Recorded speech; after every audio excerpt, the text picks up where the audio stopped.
नमस्कार दोस्तों, आजकल एक्शन फिल्में बहुत डिमांड में हैं।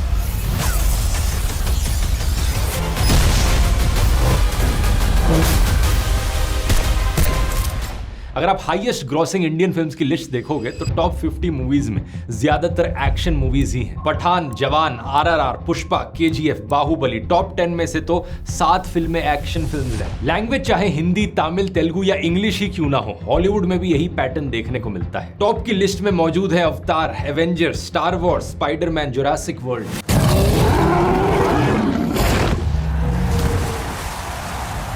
चाहे मार्वल सिनेमैटिक यूनिवर्स हो या वायरएफ का स्पाई यूनिवर्स, इनके बॉक्स ऑफिस सक्सेस की वजह से ही इनके सीक्वल्स की एक लंबी लाइन लग गई है। हर साल थिएटर्स में रिलीज होने वाली कितनी फिल्में एक्शन फिल्म्स होती हैं। अभी जस्ट सुपरमैन रिलीज हुई है और अब वॉर 2 रिलीज होने वाली है। रॉक का बेस्ट एजेंट। इन फिल्मों के रिलीज होने से पहले ही ट्रेलर पर ही करोड़ों व्यूज आ जाते हैं। आखिर ऐसी क्या खास बात है इन एक्शन मूवीज के बारे में जो ये लोगों को इतनी पसंद आती है? आज के वीडियो में आइए जानते हैं दोस्तों इसके पीछे की बड़ी इंटरेस्टिंग साइंस और साइकोलॉजी को।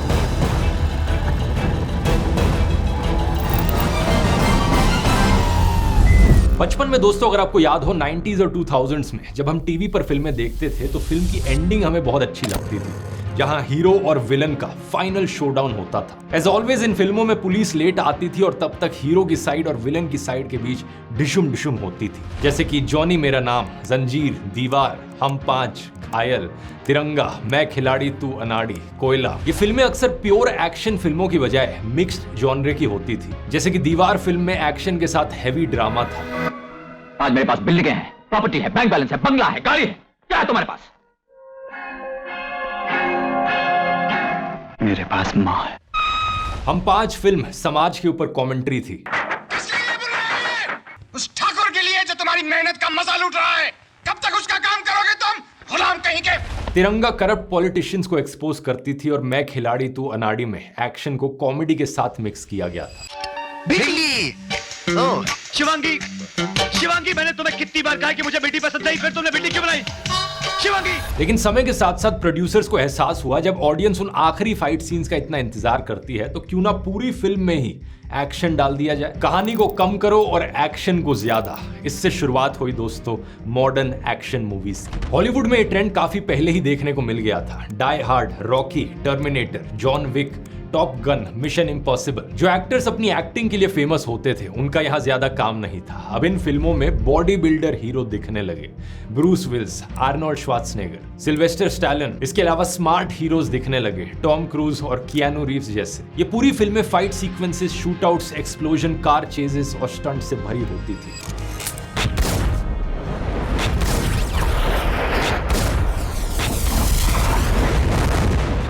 यहाँ एक और स्ट्रीम बनी मार्शल आर्ट्स वाली एक्शन फिल्मों की, जैसे कि ब्रूस ली की Enter the Dragon, Fist of Fury, या फिर हांगकांग स्टार जैकी चैन की Drunken Master, Project A, Police Story या रश आवर। इसके अलावा हमें Kill Bill, Kung Fu Hustle और द कराटे किड भी देखने को मिली। बॉलीवुड में आप कह सकते हो इस तरीके की एक्शन फिल्मों की शुरुआत हुई 2004 की फिल्म धूम के साथ। हम चोर हैं, धुएं की तरह हवा में गायब हो जाते हैं। धूम के बाद आई डॉन और रेस की फिल्म सीरीज, लेकिन सही मायनों में जिस टाइप का मसाला एक्शन आज के दिन पॉपुलर हुआ है उसकी शुरुआत हुई थी साल 2009 में वांटेड फिल्म के साथ। वही फिल्म जिसने सलमान खान के करियर की सेकंड इनिंग्स भी शुरू करी। इस फिल्म को लेजेंडरी डांसर प्रभु देवा ने डायरेक्ट किया था और ये पूरी जगन्नाथ की तेलुगु फिल्म पोकिरी का रीमेक थी। अब Hollywood style super hero action films हो, मार्शल आर्ट्स एक्शन फिल्म्स हो या फिर मसाला बॉलीवुड स्टाइल एक्शन फिल्म्स हो, इनमें एक्शन भले ही अलग अलग तरीके के दिखाए जा रहे हो लेकिन बाकी सब चीजें इन फिल्मों में कॉमन होती हैं। जैसे कि एक्शन फिल्मों को पॉपकॉर्न एंटरटेनमेंट या नो ब्रेनर अक्सर कहा जाता है। इन फिल्मों में ज्यादा सोचने की जरूरत नहीं होती, इनके प्लॉट्स कोई ज्यादा कॉम्प्लेक्स नहीं होते। एक क्लियर कट डिस्टिंक्शन बनाया जाता है हीरो और विलन के बीच में, जो कि ऑडियंस को अक्सर पहले ही पता होता है। इन फिल्मों का अगर आपने ट्रेलर भी ना देखा हो, सिर्फ एक पोस्टर देखकर ही पता लग जाता है कि कौन सा एक्टर यहाँ पर हीरो होगा और कौन यहाँ विलन होगा। आपको पहले से ही बता दिया जाता है कि आप कौन से कैरेक्टर के लिए चीयर करने वाले हो। यहाँ कोई मेजर कैरेक्टर आर्क नहीं होने वाली। इसी रीजन से इन फिल्मों में कोई ग्रे शेड वाले कैरेक्टर्स को दिखाना भी बड़ा मुश्किल है। ऐसे कैरेक्टर्स जहां पर ऑडियंस के लिए बताना मुश्किल हो जाए कि ये कैरेक्टर एक अच्छा इंसान है या बुरा इंसान है। फिल्म की कहानी में भी ये ध्यान रखा जाता है कि कहीं ऑडियंस को दिमाग ना लगाना पड़ जाए, इसलिए इनकी कहानी सिंपल होती है। किसी फिल्म में हीरो पुलिस वाला होगा तो विलन गैंगस्टर, तो किसी फिल्म में हीरो एक सीक्रेट रॉ एजेंट होगा और विलन कोई टेररिस्ट। कहानी में जितने भी ट्विस्ट और टर्न्स होंगे वो बड़े ब्लेटेंटली ऑडियंस के सामने रख दिए जाएंगे, और अगर कोई कैरेक्टर धोखा देगा तो एंड तक क्लियर हो जाएगा कि वो या तो हीरो की साइड पर था या विलन की साइड पर था, कभी भी ग्रे कैरेक्टर नहीं था। अब जहां कहानी सिंपल होती है वहां कैरेक्टर्स को भी ग्रैंड बनाया जाता है, larger than life, super hero की तरह। और फिल्मों के ट्रेलर में मार्केटिंग के लिए एक्शन सीन्स को ही ज्यादातर दिखाया जाता है, उन पर फोकस किया जाता है। जैसे कि आप वॉर 2 का ट्रेलर देखेंगे तो उसमें एक के बाद एक एक्शन सीक्वेंस दिखाया गया है।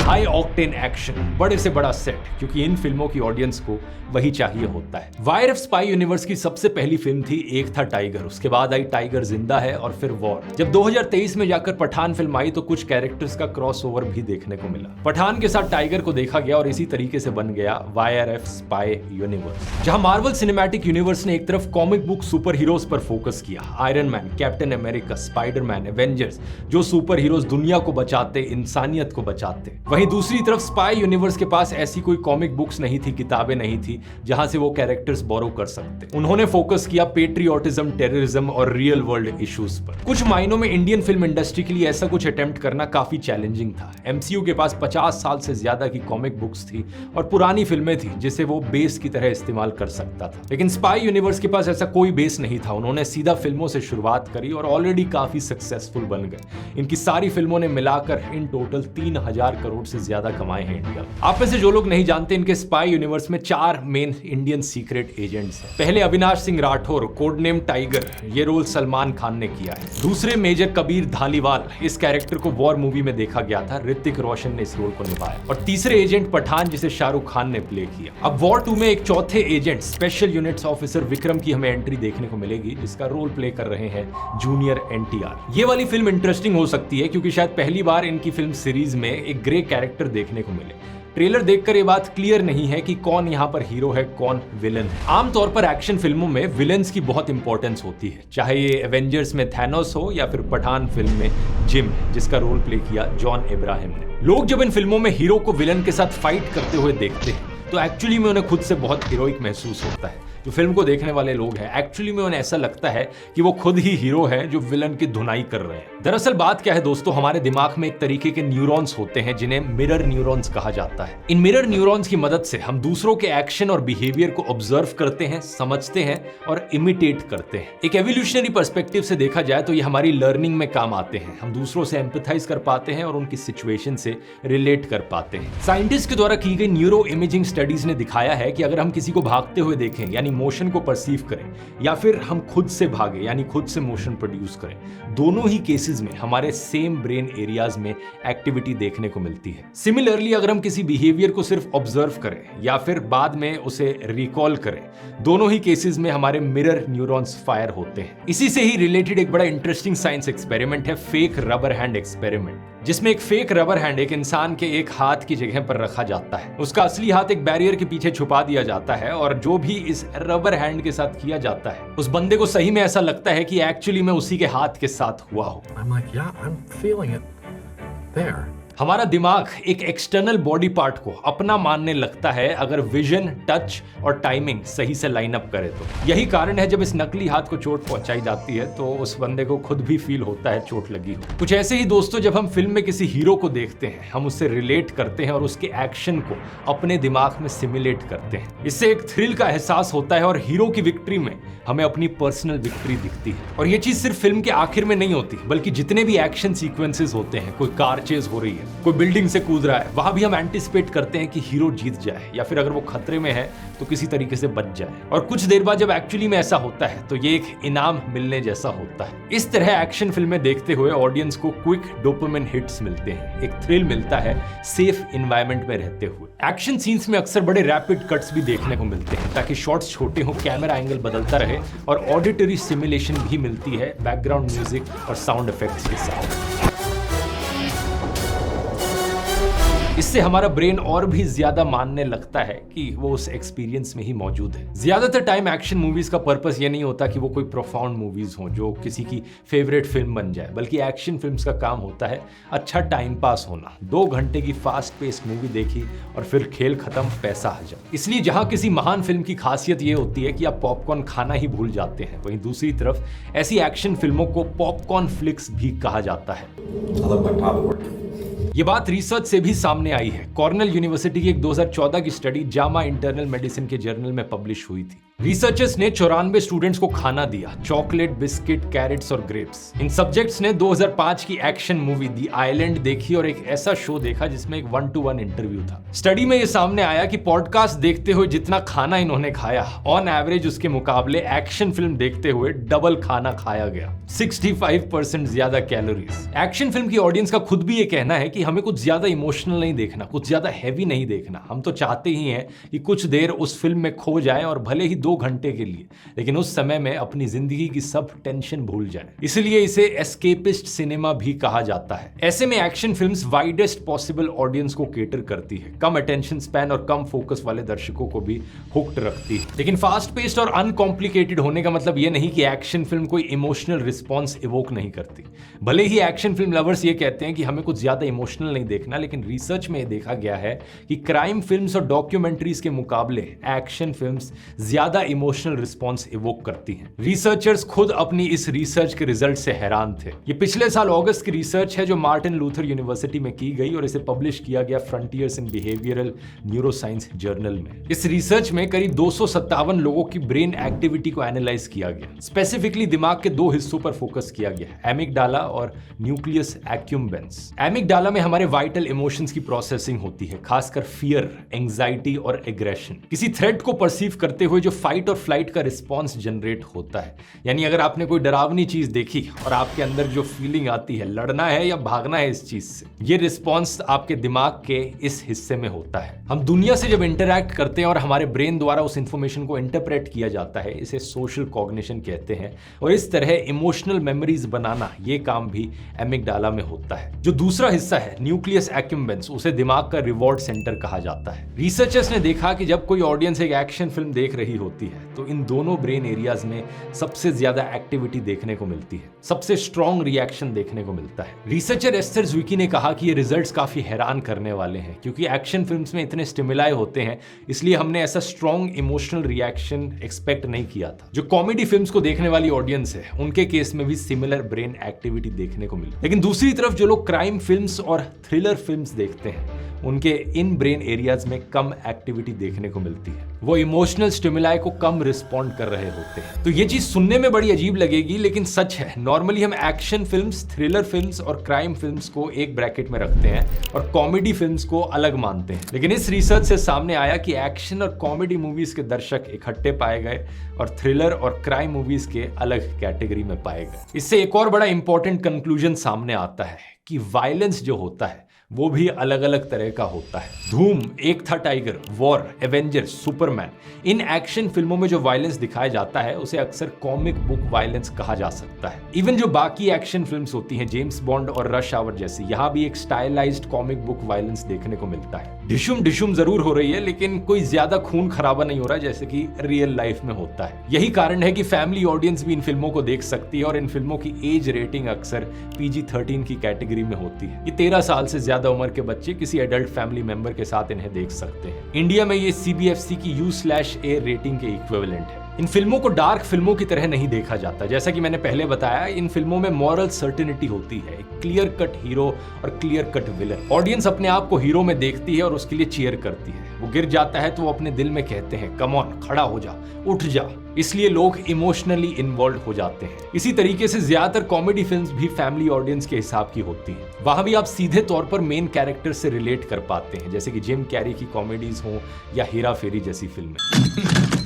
हेलो हेलो, देवी प्रसाद घर पर है? अभी 10 मिनट पहले ही चल बसे। लेकिन दूसरी जो कैटेगरी यहाँ पर बन रही है, डार्क थ्रिलर और क्राइम फिल्म्स, वो इन सब के मुकाबले ज्यादा कॉम्प्लेक्स होती हैं। Parasite, Joker, Nightcrawler, Silence of the Lambs, Ugly. यहाँ वो मॉरल सर्टेनिटी नहीं है, ग्रे कैरेक्टर्स होते हैं, डार्क सब्जेक्ट मैटर होता है। इन फिल्मों में ये बताना बड़ा मुश्किल होता है कि किसे सपोर्ट किया जाए, कौन यहाँ पर अच्छा है, कौन यहाँ पर गलत है। मैंने पुराने वीडियोस में भी कई बार कहा है कि वायलेंस पर फिल्म बनाना अपने आप में कोई गलत चीज नहीं है, अगर वो बेनीज वीडियो जैसी थॉट प्रोवोकिंग और सेंसिटिव फिल्में हो। लेकिन प्रॉब्लम तब आ जाती है जब वायलेंस रॉ और सेंसलेस बन जाए, जिससे व्यूअर को एक सैडिस्टिक डिलाइट देने की कोशिश की जा रही है। जानबूझकर ऐसा खून खराबा दिखाया जा रहा हो जैसे एक आम इंसान देखे तो उसे डिस्गस्ट फील हो कि ये क्या दिखा दिया। ऐसी फिल्मों में ही अक्सर क्राइम को ग्लोरीफाई भी किया जाता है, टॉक्सिक मैस्कुलिनिटी प्रमोट किया जाता है। ऐसी फिल्में सही में समाज के लिए कैंसर होती हैं और दुनिया भर के साइकोलॉजिस्ट का भी यही मानना है कि ऐसी रिग्रेसिव फिल्मों का डेफिनेटली समाज पर बुरा असर पड़ता है। हॉस्टल, सॉ,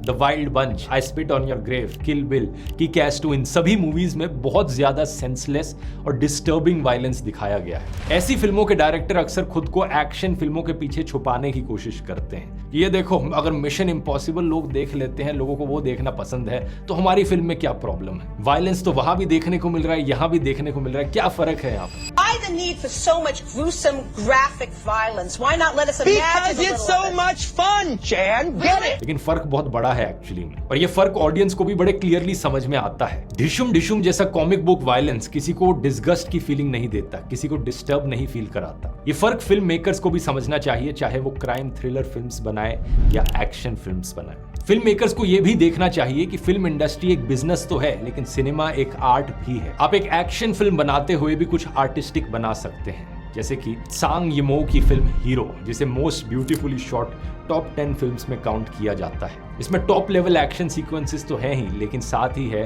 बड़ी ब्रिलियंट कहानी, मार्वेलस एक्टिंग और माइंड ब्लोइंग सिनेमेटोग्राफी। अगर आप चाहें तो इस फिल्म का हिंदी डब यूट्यूब पर देख सकते हैं। इसके अलावा एंग ली की legendary film crouching tiger hidden dragon, जो 10 ऑस्कर्स के लिए नॉमिनेट की गई और 4 ऑस्कर्स जीती भी। And the Oscar goes Taiwan, Crouching Tiger, Hidden Dragon। एक बहुत ही बेहतरीन फिल्म जिसने वर्ल्ड वाइड बॉक्स ऑफिस पर भी हंगामा मचा दिया था। $17 मिलियन के बजट पर बनी इस फिल्म ने $214 मिलियन की कमाई की। वैसे बॉक्स ऑफिस कलेक्शन किसी फिल्म के कमाल होने का मैट्रिक नहीं होना चाहिए, लेकिन ये इसलिए मेंशन कर रहा हूं ताकि फिल्म प्रोड्यूसर भी समझ सकें कि आर्टिस्टिक फिल्मों में भी पैसा कमाया जा सकता है। ऐसे ही कुछ और एग्जाम्पल है द मैट्रिक्स की फिल्म, या सुशांत सिंह राजपूत की ब्योमकेश बख्शी। मैं उम्मीद करता हूं कि एक्शन फिल्म्स का ये जो जॉनरे है, इसमें एक्शन को तो बेहतर किया ही जाए, लेकिन उसके साथ साथ कॉन्सेप्ट और कहानी पर भी कुछ दिमाग लगाया जाए। फ्यूचर में ये कितना किया जाएगा वो देखने वाली बात होगी, लेकिन एक चीज तय है कि एक्शन फिल्म्स की पॉपुलैरिटी को कंपटीशन देना बहुत ही मुश्किल है किसी भी और जॉनरे के लिए। इसके पीछे आखिरी सिंपल कारण है इन फिल्मों की यूनिवर्सल लैंग्वेज। बाकी हर तरह की फिल्मों में हमें समझने की जरूरत होती है कि क्या दिखाया जा रहा है। फिल्म जिस भाषा में है उस भाषा की अच्छी समझ होने की जरूरत है, लेकिन एक्शन फिल्मों में ऐसा नहीं है। एक्शन फिल्मों को चाहे आप म्यूट करके भी देखो, चाहे डब करके देखो, दुनिया के हर एक रीजन, कल्चर और कंट्री को ये पेनिट्रेट कर सकती है और सबको अपील कर सकती है। इसी क्रॉस कल्चरल इन्फ्लुएंस की वजह से एक एक्शन फिल्म के प्रॉफिटेबल होने का चांस काफी ज्यादा अच्छा होता है बाकी जॉनर्स के कंपैरिजन में। लेकिन उम्मीद करता हूं आने वाली एक्शन फिल्में, चाहे वॉर 2 हो, पठान 2 हो, प्रॉफिटेबल होने के साथ साथ ऑडियंस को भी एक अच्छा एक्सपीरियंस दे पाएंगी। लेकिन कई बारी दोस्तों एक्शन फिल्में भी बड़ी फ्लॉप बन सकती हैं अगर ऑडियंस को कुछ ज्यादा ही फॉर ग्रांटेड ले लिया जाए तो। ऐसा ही कुछ हुआ था इस फिल्म के केस में। यहाँ क्लिक करके दोस्तों इस वीडियो में फिल्म इंडस्ट्री के फॉर्मूला की बड़ी दिलचस्प कहानी आप जान सकते हैं। बहुत बहुत धन्यवाद।